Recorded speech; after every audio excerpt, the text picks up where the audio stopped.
aren't you tired of cutting your winners early and letting your losers run?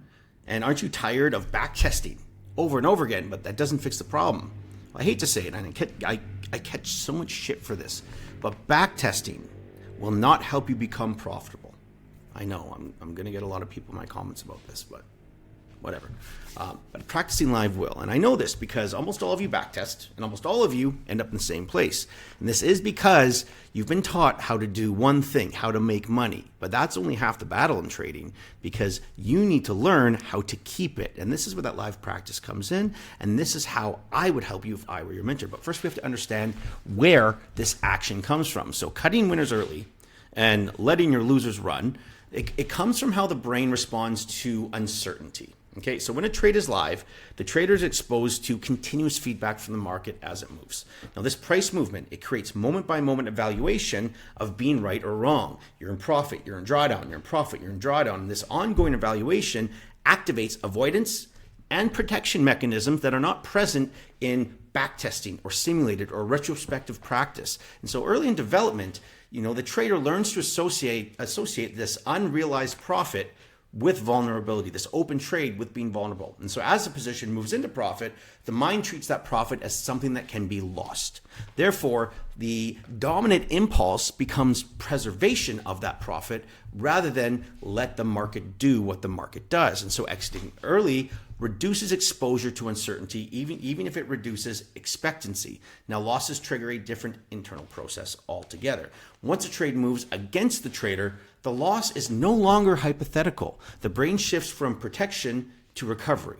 Okay, and so the trader delays the exit because closing the trade converts potential loss into confirmed loss. And so holding this loser keeps the outcome unresolved, unsubstantiated, which temporarily reduces internal discomfort. Now, these two responses, they form a stable pattern because both reduce short-term internal cost to your system, to your behavior.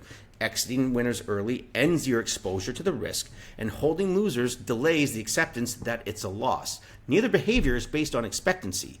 Both are based on regulating internal reactions to live feedback. And so practicing learning how to trade in the live market and the live market only, it changes this pattern because it repeatedly exposes the trader to the full duration of trades under real market conditions.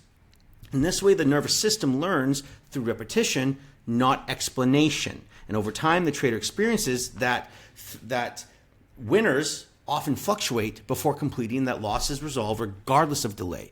Now, this repeated exposure, it weakens the link between short-term movement and action.